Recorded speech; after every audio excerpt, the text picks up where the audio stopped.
Hello, everyone. Good to be back with you. I'm very happy to have another young Indian with us today, smiling face. We have Navya Garg with us. Let's listen to her. Over to you, Navya. Thank you. Firstly, I want to thank you, sir, for this opportunity to speak about myself here and also for providing this platform to so many other young adults so that we can come and share our stories here.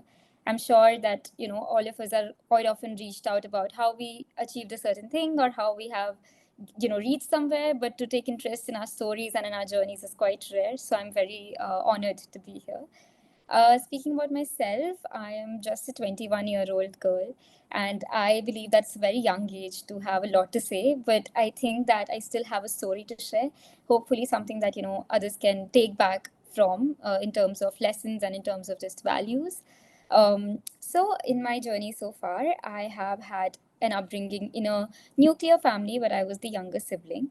And I have grown in different cities of India, in different corners of India, because my father has a transferable job. And so I think with the exposure to the diversity in terms of food, culture, people, it has had a great effect on me because inevitably in myself also I reflect that kind of diversity wherever I go and in the people that I meet in the new cities or new programs that I find myself in. Having said that, a lot of people that I tell this to find it really exciting that, oh, you've lived in so many cities or you've traveled so much. But I think people tend to forget that we're not on a vacation, and it comes at the cost of re-establishing yourself in every city and just redoing the entire process of school curriculum, teachers getting familiar with you, making new friends everywhere. So throughout this interaction of ours, my intent is going to be to share probably the backside or like the flip side of all the glamorous announcements that we make on LinkedIn or everything that decorates our CVs and our resumes, because I think it's very important that we acknowledge uh, what happens behind or what efforts are behind all those sort of results that we achieve. So today I would choose to focus on the pivotal moments of my high school and my college journey. And I completed my schooling from DPS Gurgaon. And I speak of this institute with immense love and respect, not because I was treated any specially or because I had any sort of privileges. I was just a new student there, but because over there I got to embrace my passion for performance, and beyond academics, I got to explore so much. I have participated in everything that used to intrigue me, ranging from art competitions to debating to dancing on the stage to doing a lot of dramatic street plays. And future, I also did like business plan competitions. So, and all of this that I did was never with the plan or like with the intention of getting a CV or profile building, because I didn't even know what these terms were back then. I was just enjoying myself and I was just doing these things because I loved being on the stage. So anyway, all of these things were happening, and I even got selected for an Indo-French exchange program in school, and this has been one of the best things or best experiences that I had in my high school journey. Not only did I find my French exchange partner and my French family through that program, but I also found two of my best friends in that program who traveled from India with me to France. And then I recall that when I actually got selected for this program, I was not happy. I was disheartened because I had actually applied for another country's exchange program. So I don't know why the silly me was not excited of being in Paris and like being in Disneyland, but I just was upset that I did not get what I applied for. Our school used to match our profiles with the students there, in some sort of AI game that they played, and I think that they were great at it because I can firmly say that whatever happened for the best. I couldn't have asked for a better partner and a better experience. So that is where I started my journey of like an exposure to the international education and probably just a diverse set of people that I could be between. Um, and then in my school years, I was also very involved in community service projects. So DPS in general encourages such activities a lot. And because I was somebody who enjoyed doing this activity, I enrolled in a lot of such programs. For instance, a few like prominent ones were one where I was teaching students from underprivileged background after my own student like school hours in co-scholastic activities. Another was where my friends and I we started a healthcare project for the lowest socioeconomic strata of Gurgaon. And under this project, we were even able to provide, like, we were able to run a crowdfunding campaign, and we raised some really good amount of money. And I think as a school student, that was one of the craziest experiences I've had. We then made wellness kits, we ran some campaigns of health, we did some poster walks, some marathon walks, and hopefully, created an impact at that stage that we could. I was also involved in a business project wherein we literally manufactured a project, like a product, which was a replacement to plastic spoons that were being used in the cafeterias. So, in all of these experiences, I learned that community service or social work was something that was truly close to my heart, and I wanted to make sure that I continue, pursuing this activity regardless of wherever I end up being. And then when I reached my last year of school, when I was in 12th, I think owing to all of these participations and enthusiasm, I was trusted with the responsibility to serve as the president for the TEDx Youth Club in our school, which was one of my favorite clubs.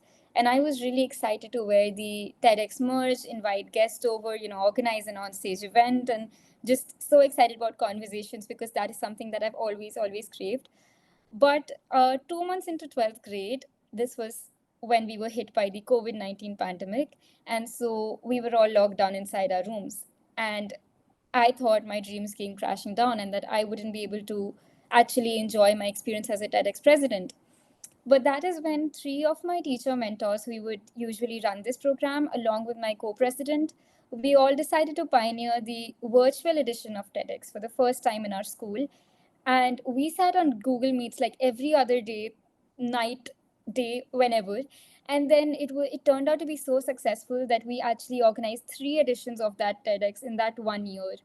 And we had students from our own school and teachers from our own school come and share, their life changing experiences, their journeys with people who were so intrigued by how they have grown from that sort of experience or that challenge that they faced in the life.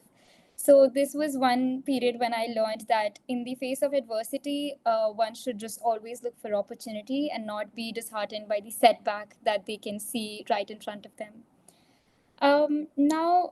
Now that 12th was coming to an end, we were all anticipating, we were awaiting our board examinations. And, this was when like Twitter had all these hashtags and trends about cancel the board exams or do the board exams, and all of that battle was happening. And I was actually on the side which wanted to give the board exams because I knew I was always academically good. I did not want to blame somebody else for the results that I'd have. But like we all know, the boards weren't conducted, and we were given marks basis some calculations that the school had to make. And I wasn't very upset because, like I said, I knew that my marks wouldn't really upset me. But I later on realized that cutoffs can be really game changing with even a 0.2 difference. So I think that is when I realized the load of what I had missed out on.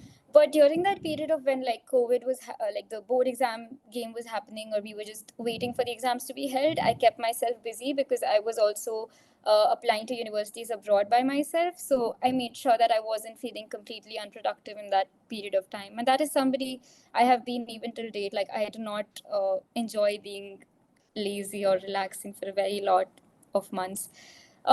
Anyhow, post my school, I had offers from universities abroad. I had offers from private colleges, and soon enough, DU also released its cutoff list. So, like a lot of people, I was conflicted and confused as to where did I truly belong or what decision should I make. Because at that stage of life, it feels like this is all that we have to worry about, and this will change all that we do. And so I spent a few months in a private college virtually, which is in Mumbai, and I made some of the best friends I have now. I was even a part of a dramatic society wherein I got to participate in a few competitions. I even did an online play, which was just insane. But eventually, I think I was destined for Delhi because I chose Delhi University. And I'm so glad I did because I feel so good when people call me a Delhi girl, or that, I've got to explore the city as a college student. It couldn't have been better. But having said that, I did not get the college of my first preference or choice because, like I said, cutoffs can be really changing with even a point 2, point 4 difference of game. So I'm currently a final year student at Ramjas College, Delhi University, and I will be completing my BCom honors from here. In fact, I'm not even a student now. I'm already going to graduate. It's just 2 weeks time left to give my exams.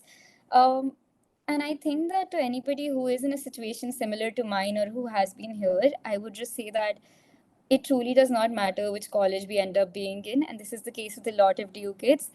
Uh, you will actually come out just being thankful and like with a lot of gratitude for your institute, because it leaves you with so many teachings in terms of life lessons, in terms of independence and experiences, that it doesn't matter. And I think that I've grown to just learn that college does not make us who we are. It's always us who make the college what it is. But in the same period, I was initially hit by a cultural shock in DU. And this will definitely strike a chord with a lot of DPS and Amity and other students like so, because we do not expect the kind of diversity that we find in Delhi University. And I wasn't familiar with the curriculum that was practiced in this university. So I think I was definitely a little shaken for a while. But thankfully, soon enough, my college opened in physical format. I didn't have to spend a lot of time virtually in the college. And then I was a part of multiple college societies. So owing to that, I found myself like friends and individuals who were like-minded and who had similar ambitions. And so I took a sigh of relief and I felt that, oh, now I have my people and now I have things sorted out. But that's not the case, and that will not be the case for anyone. So they should all be aware since first year. Now, very soon in my college, the atmosphere was extremely competitive. Like I said, I was a part of multiple college societies, but I was still just a part of the crowd. Maybe a little above average, but I wasn't anyone who was very distinguished. And people at this time were winning case competitions every day. They were all doing internships already, and we were all just managing our classes. So I wasn't very comfortable with the thought of just being an average student. And I'm not saying this in a bad manner. It's just that I did not feel good being in the crowd. It's not my comfort zone, being fitting in. I was always meant to stand out, in my opinion. And so I started looking for opportunities to sort of distinguish myself and maybe just create an identity that would speak out for itself. And I'm not making this about being a woman or about pseudo feminism, but I have experienced this, and I have had so many other friends of mine who are girls speak about this. As somebody who's obsessed with Bollywood, or as somebody who's just, always thinking about her next meal, or, just checking all the fashion trends, we are sometimes mistaken to not be as conventional business students. And we're sometimes not taken as seriously. In my head, I wasn't taken seriously. And I'm glad I wasn't taken seriously. I think that even we shouldn't take ourselves very seriously, because only then can you surprise others, and only then can you surprise yourself with what you can do. So while I was battling all of these, ideas around myself, it was in the second semester, I think a few months into second semester, that I got selected for an exclusive opportunity with DE Shaw India. And it was where they had invited women from different colleges for a finance fellowship in Hyderabad that they organized in India for the first time. And I found myself amongst some really, really great, amazing women there. Um, and it was, well, my first trip from college as a just undergrad. So when I came back, my seniors started acknowledging me, my batchmates started acknowledging me, and I definitely gained back my confidence. But I don't know, I have to say that my motivation to enroll for such programs, or my motivation to go for such competitions, is not external validation, and that shouldn't be anyone's motivation. Your motivation should be the credibility that you gain, or the, if validation at all, it should be about your potential. Recognition will just be a byproduct of what we do. And I recall that this student, this girl, she reached out to me on LinkedIn, and she just bluntly messaged me that, how did you get this opportunity and how did you sign up for it? And I was just speechless. I said, I have no answer to that, because funnily enough, I was actually leaving a placement cell on the day when this opportunity was circulated. I was overburdened by the task of being in college society, so I was leaving one, and this was the last message that was sent. And I just signed up for it knowing that DE Shaw is a really renowned company. I didn't have any expectations from it, right? And so we don't strategically plan our arrival at such places. It just happens. We try our best. Another common question that we get is, me and other friends of mine get, is that, oh, how do I get there? Or how do we make ourselves reach that place? And there's an underlining tone of, how can we be better than us others? But actually in these programs, more often than not, you have to just be the best self. You're not trying to be better than somebody else. And I think that has been the way I have conducted myself throughout, which is something I'm not able to justify to people a lot on LinkedIn, but I hope that they understand when they themselves get selected for such things. Um, and then simultaneously, I was a part of Enactus Ramjas in college, which was one of the most important experiences of mine. Like I said in school, I figured that community service was something I truly wanted to continue doing. And so I found myself in Enactus. And now this is a very controversial topic across colleges, I've seen, because students often question the legitimacy of Enactus in terms of the impact that it creates or that it projects. But being a member myself, I can say that I was only fully content with what I was doing. I was a part of a project where we would interact with women from the Chhatarpur region of Delhi, and we were working on a fashion project of upcycling fabrics. In my senior year, I became a project head for one where we collaborated with an NGO of specially abled individuals. So yes, there might be some figures or financials that an actor has to tweak a little for purposes of projection, but it isn't all just show. It isn't that we're sitting on couches and having popcorns. So well, I hope that people can acknowledge the efforts sometime.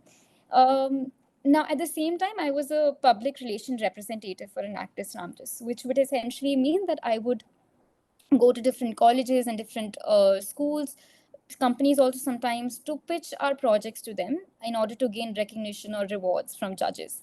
Um, and so I would even get to travel to a few cities sometimes. Now, again, this seems like the glamorous side of it, but on the other side, we were missing out on so many events within our own college, my team and I, and sometimes we just used to sit nights and nights doing the same PPT 10 times for different competitions, because you can't project, like you can't present the same presentation at every competition. So there's always some sort of work that will come along with the reward. And during my tenure at ER, fortunately, our team got selected as one of the finalists for the Enactus World Cup. Now, this is a very monumental kind of, I think, event for a lot of Enactus teams. And we were there in a hotel in Gurgaon with a lot of other teams from India. And I was one of the 4 speakers who will be pitching our project to the international panel of judges. So it was a lot of responsibility and excitement. But whenever I speak of this experience, my friends from that cohort never miss a chance to joke about it.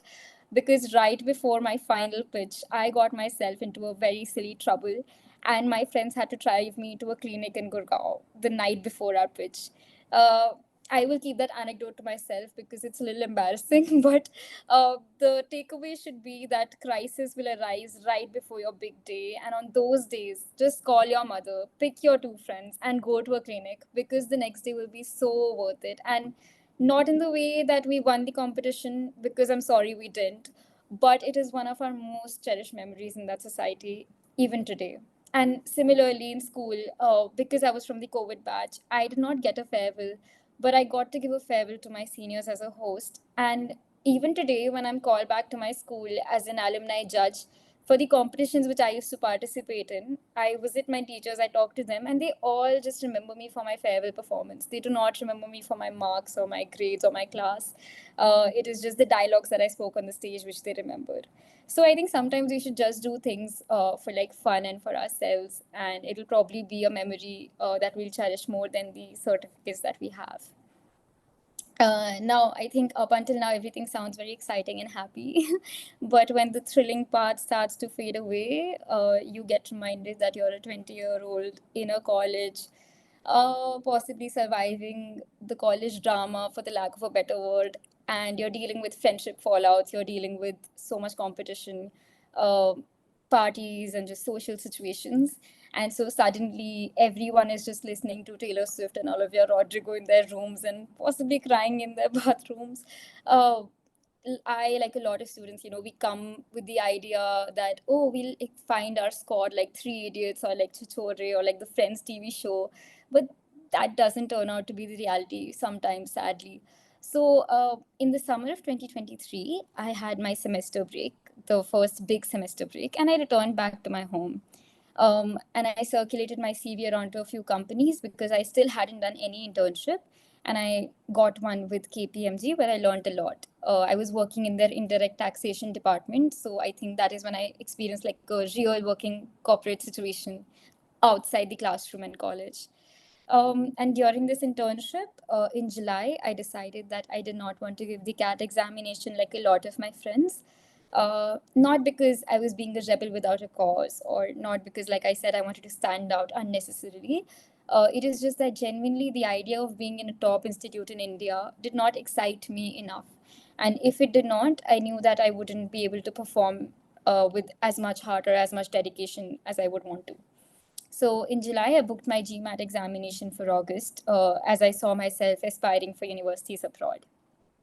In the next month, I sat for placements from college, and I got my first job as a student in one of the big four companies. And so I was really, really happy, and my family was also very happy. And I felt a sense of security for sure. But did I feel a sense of satisfaction? Not really. I did not feel like I worked like hard enough, or it was something that I was dreaming of. So I was still looking at my GMAT exam. And here onwards, I unofficially decided to skip a semester in my college. And this was fine because attendance was not compulsory till then. So I will not advise this to any other junior now. Uh, but well, I decided to skip the semester, and it was probably one of the best decisions I've made as a 20-year-old girl, because all of the big things in my life happened in that duration of one semester. But right before my GMAT examination, which was in August, I unfortunately lost somebody extremely close and extremely dear to me in my family. And so it was in the same week that I had to travel back to my home just to give the GMAT exam. And again, I'm not trying to glorify my struggles. I know that a lot of students go through even worse things or even similar things. And these things often come unannounced in our lives. But I'm just trying to share that, in those times, if we are able to take the leap of courage and just ride back home and give the exam and just, whatever goals you had set for yourself, it'll only make everyone prouder of you. So, well, I performed decently well in my GMAT exam, and I came back home. But the interesting thing in that week wasn't that GMAT examination. It was that I had got a call from EY India saying that I had been shortlisted as one of the finalists for their EY Next Gen Women competition. Now, this is one of the case competitions that they run annually, and it's a global level competition which is in strategy and transactions. And I had forgotten that I had even applied for this. But anyhow, I got that call, and with mixed emotions, I was looking forward to being there. And I'll be so honest, sir, I wasn't preparing for my GMAT well in that month. Like, I did not do my GMAT preparation very well, but I religiously prepared the case deck for my EY competition. And the reason for this is actually a personal setback, wherein right before my break in the summer where I did the internship, in my college is consulting society. Usually members are promoted to the core positions. You get promoted to a senior position. I, however, did not make it to a senior position. My tenure ended as a member itself. And I had no complaints. Like, I loved my seniors. They went for a lunch also with me. And as somebody who did not know the sea of consulting, I think that society gave a lot to me. But the reason I'm saying this, or the reason I'm sharing this here, is because when I got that call from EY, I felt that this was the time when I needed to prove to myself that I was well suited for that industry that I had chosen for myself, and that a college society cannot define my potential, hopefully. So I went for that competition. I found some really supportive friends there, and I had a great, amazing 3 days in that office. And on the last day, a lady was recording us, like bits of our videos as we leave for home. And she asked me, as one of the last competitions, last questions, what if you are announced as a winner of this competition? And I was speechless for 5 seconds. And then I replied, I'd be speechless. And then I just came back home. And a week later, I got a call saying that I had been announced as the winner for their India EY Next Gen. And so, I mean, I think I was speechless again. So that is when, I think I received a very high sort of motivation. And I don't know, it must have been that drive I had in that one week where I prepared the case deck, or it must have been the blessing of somebody in my family. But I was just really, really happy that I was announced. So um, visa applications were sent, and my friends called, my family celebrated. But for the next 3 months, I was pretty much in a cocoon in my room, because I was religiously and tirelessly working for my college applications. And I think that anybody who has been through that process, we can all sit and just talk for like hours and hours about it, because it is such a consuming process. You are writing college essays all the time, you are preparing for interviews all the time, you have memorized your deadlines and all the requirements, and I think that's all you think about for all of that time. But it's not like, I mean, I was locked inside my room. I took a few trips in that year because I personally love to travel and explore new places, meet new people. Uh, but yes, college applications was pretty much all that I did in that semester. And then when the 3 month period of the college applications was coming to an end, um, I was awaiting my arrival for the global finals of the EY competition, like I said. But right before I leave for the next phase of my life, I'd like to say that during the college applications, I had contacted a woman from a consultancy, like a lot of us do for admissions. And this was before I had started writing my essays. And that without knowing my story, without knowing who I was, just hearing my score, I had got the response from that other end that, oh, darling, the universities that you're targeting, are so like out of your reach. So I think you should lower your expectations because that score wouldn't get you there. And I say this with utmost respect, but I just wasn't convinced enough and I didn't sign up with her. I believe that we all should know by now that do not let anybody else tell you what you can or cannot do. As long as you're practical and as long as you're, I mean, realistic in your approaches, you should go for what you aim to achieve. And so I only applied to my top four universities. I did not apply to any safety school in that period. Okay. Yeah. And then 3 months later, I found myself in Dublin for the global finals. And this was a dream come true. And I think a lot of people recognize me as the EY college now, and rightly so, because it was my first international trip, fully sponsored. And I am amongst these amazing 21 inspiring women from different countries. They had such great stories to themselves. And we all just found like great sisterhood there, irrespective of our ages, languages, cultures, backgrounds. Everyone was just together. And I'm friends with them. We all share photos of meeting each other in different countries on our group now.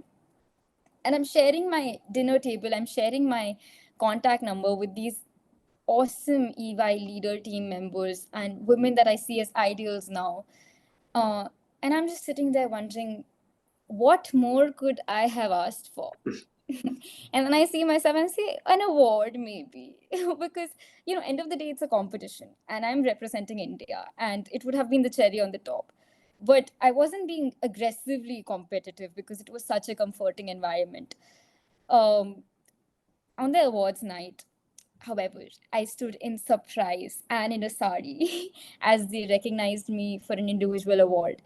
And I'm just there thinking, like, I'm recalling this one moment from my home when I'm packing for Dublin that my father says, leave some space in your suitcase because, like, you need to fit the award as well. And I look at my mother and I laugh. And I say, how delusional is he? Like, is he for real? And so I just pack some Indian food in that space. But I think that I learned that it is this belief which elders put in us. It is this something that the leaders saw in me, perhaps, and I couldn't. Similar to how you invite our students to share our stories, and we actually don't see it in ourselves, but perhaps you have the vision which allows you to give us this platform. So I truly think that must have been my father's belief that magic happened.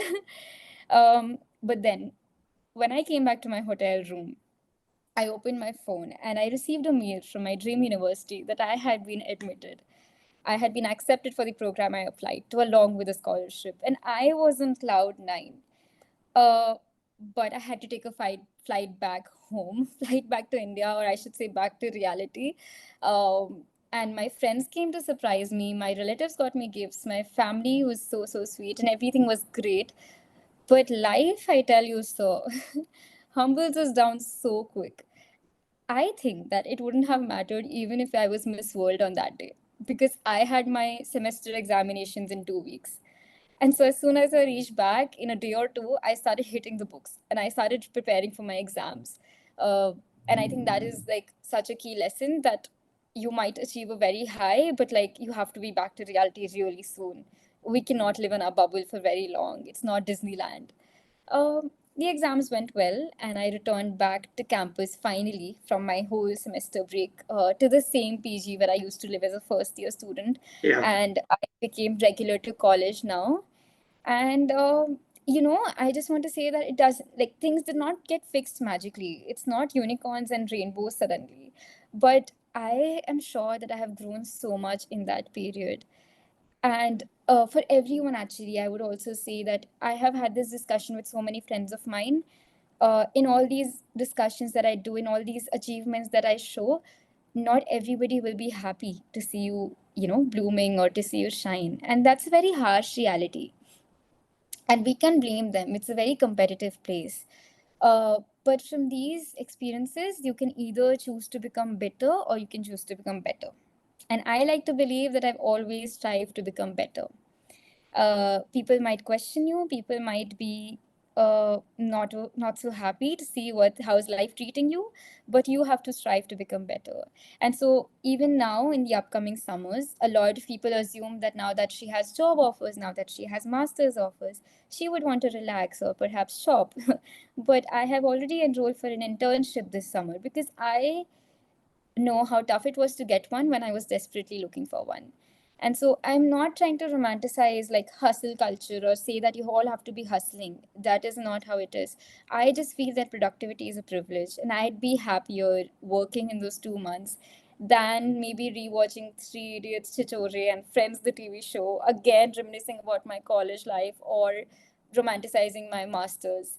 You know, and so I would hopefully end this video with just saying that I hope that my journey can be an example to people who don't fit the stereotypical idea or the conventional idea of a business student, but you can still make it as long as you're daring to be different. And I also want to add that to whosoever you see sharing their experiences and their journey, do not put their do not like to undermine their hard work and their efforts for luck and privilege. I hope that I have convinced everyone a little bit that I wasn't as lucky with every weird obstacle and challenge coming up right before my big days. Um, but yeah, everyone has their own story, and for like a lot of people even approaches asking that what is the trick or what is the cheat code to get to such places, especially for the EY. I'm already anticipating that happening. It started happening in my DMs, but there is never a cheat code for achieving anything, and everyone is unique. You have your own story. I had mine. As long as you're authentic and genuine, you will make yourself, I mean, whatever you want to achieve, you can probably. And so I will stop talking with just saying that I'm extremely excited for what's ahead, but I'm also very scared and nervous. And I hope that is the case for everyone who's reached this far in the Whitbed. Like, I hope you're all just as excited and nervous about all the challenges that you take up in the future. Okay, good. Now, since you've been through so much, could you give some hints for younger people? Sorry, Some what tips? word? Could you give some tips for the younger crowd who are younger than you, just entering college or in 11th and 12th?